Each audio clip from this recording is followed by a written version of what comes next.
त्यामध्ये एकच छोटा विषय मंत्री महोदयांना फक्त आठवण करून देतो अध्यक्ष, सुप्रीम कोर्टचा अध्यक्ष महोदय याच्यामध्ये जजमेंट आहे की अशा पद्धतीच्या बलात्काराचा आरोप जेव्हा होतो तेव्हा संबंधित जे काय ज्यांच्यावर आरोप होतो त्याला तात्काळ अटक करायला लागते मंत्री महोदय आणि त्याची चौकशी करायला। काल अध्यक्ष महोदय दिशा साल्यांच्या वडिलांनी सतीश साल्यांनी जे काय आरोप केलेले आहेत, माझं म्हणणं आहे की अन्य लोकांना एक कायदा लागतो ना अध्यक्ष महोदय, तर करावा ना अध्यक्ष महोदय, एवढीच विनंती आहे, करा तुम्ही।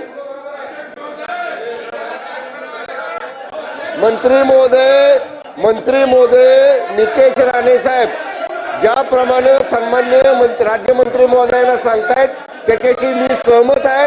जो सामान्य माणसाला नियम आहे तोच नियम मंत्र्याला माजी मंत्र्याला असला पाहिजे।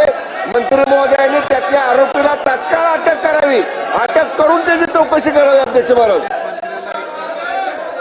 केंद्रीय मंत्र्यांना सुद्धा त्यांच्यावर कारवाई केली। मंत्री महोदयांना प्रश्न आहे अध्यक्ष महाराज, ही घटना 8 जून 2024 ची घटना, डिसेंबर 2022 मध्ये SIT नेमली अध्यक्ष महाराज।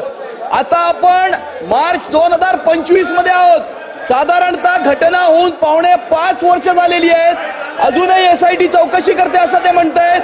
किती दिवसांमध्ये SITचा निष्कर्ष आणि अहवाल हा जनतेच्या समोर आणणार अध्यक्ष महाराज? हा माझा थेट प्रश्न आहे, किती दिवसांमध्ये SITचा अहवाल आणि निष्कर्ष हा जनतेच्या समोर मांडणार, हा माझा थेट प्रश्न आहे अध्यक्ष महाराज।